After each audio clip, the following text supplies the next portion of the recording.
Сәлем достар, бүгін баланы горшокқа қалай үйретеміз сол тақырыпта әңгіме айтатын боламыз.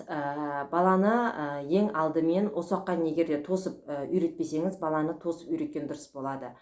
Ұйқыдан тұрғаннан кейін міндетті түрде тосып үйрету керек. Одан кейін таңғы ұйқысынан тұрғаннан кейін, сосын түскі ұйқысынан тұрғаннан кейін міндетті түрде баланы тосып үйрету керек.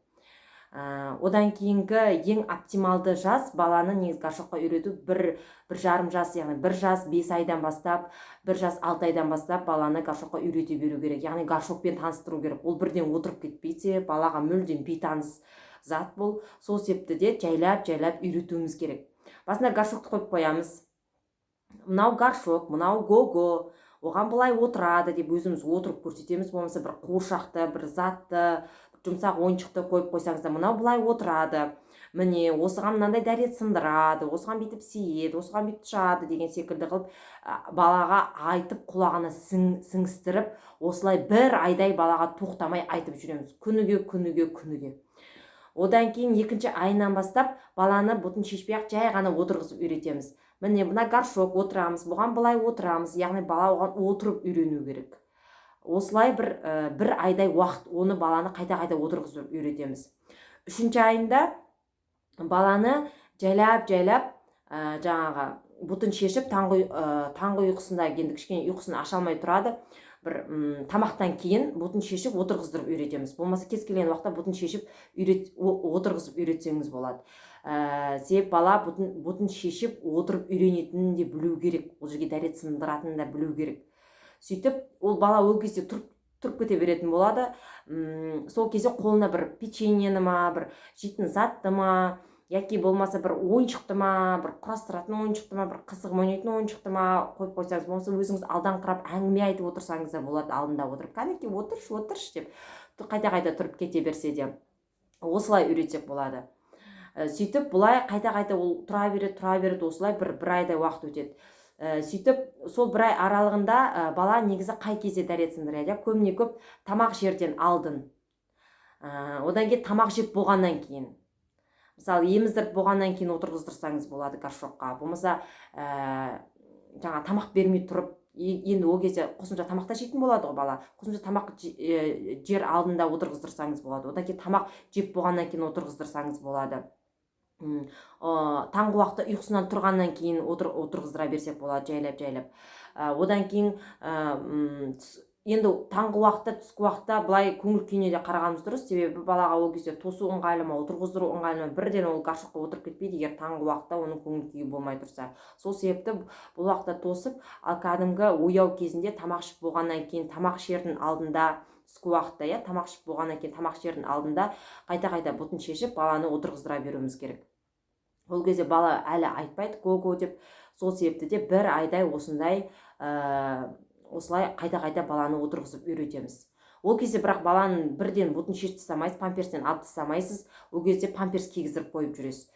Яғни тамақ ішіп болғаннан кейін памперсін отырғыздырасыз, дәрет сындырса сындырады, сындырмаса қайтадан памперсіңізді кигіздіріп қоюыңызға тура келеді. Себебі ол памперсін кимейді, болды, уже горшокқа 3 айдай айттым ғой, 4 айдай айттым ғой, болды, уже үйренді деп бұтын шешіп тастасаңыз, болмаса қойш симеді ғой, әлі симейтін шығар деп шешіп тастасаңыз, ол бұтына жеріп қою мүмкін, болмаса тышып қою мүмкін, оны артынан жуып жүруіңіз мүмкін деген секілді.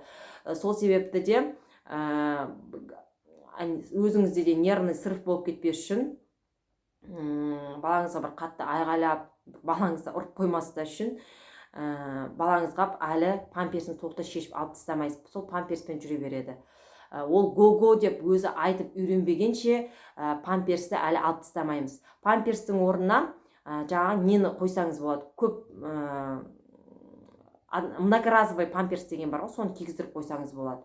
Бірақ ол кезде де жаңа айтпауы мүмкін, толыққанды горшокқа үйретіп болып, сол кезде ғана многоразовый памперсті қолдансаңыз болады. Себебі бала өзі үйрену керек горшокқа. Оған бір горшокқа үйретуді айтайын, бір 6, 7, 8, 9 ай, тіпті 1 жыл уақыт кетуі мүмкін. Себебі әр баланың қабылдауы әртүрлі болады, әр баланың үйренісуі әртүрлі болады, әр баланың темпераменті әртүрлі болады.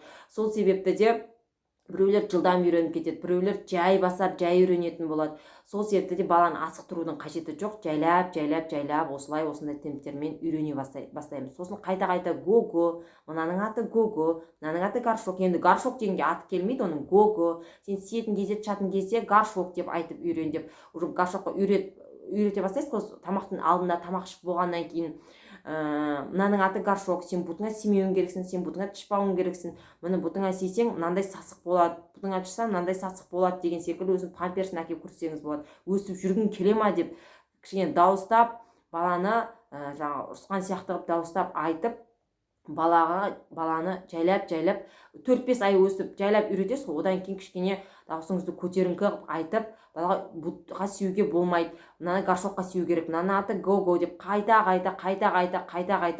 жаңағы айтып жүріп, осылай айта беріп, осындай поэтапно үйретіп, ең соңында жаңағы памперсіз жүретіндей қылып үйреткен кезде ғана жаңағы многоразовый памперс кигізіп қойсаңыз болады. Вдруг бұтына сиіп қойса, кейбір балалар го-го деп айтам деп есінен шығып кетіп, жаңағы бұтына сиіп қоятын кездер болады, бұтына жіберіп қоятын кездер болады. Сол кезде многоразовый подгузниктер жақсы да ұстап тұрады.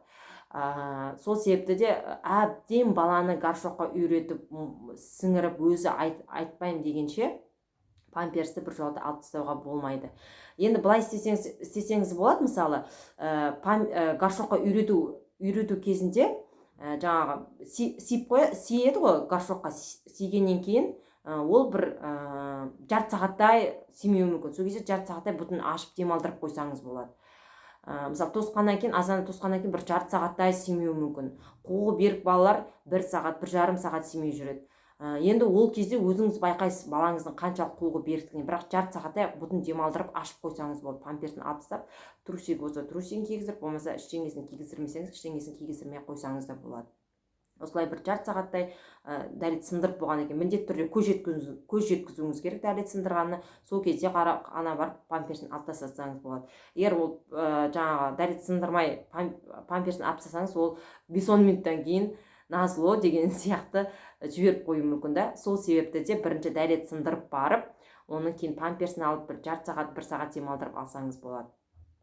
Жалпы горшокқа осылай поэтапно үйретеміз. Ол ұзақ уақытты қамтитын, айлап қамтитын, бір жылды қамтитын тіпті уақыт. Себеп бағана айтқандай әр бала әртүрлі үйренеді. Сол себепті бұл жерде барынша жаңағы анасы яки сол баланы тәрбиелеп отқан әжесі, апасы шыдам сақтау керек, шыдамды болу керек, сабырлы болу керек. Себебі кішкентай баланы бір нәрсеге үйрету ол өте оңай емес нәрсе. Оған қайталап айта беруің керексің. Бұл күнделікті жұмыс, күнделікті уақыт, оған уақыт бөліну керек. Оған үйрету үшін сіздің шыдамыңыз керек, нервіңіз мықты болу керек, былайша айтқан кезде.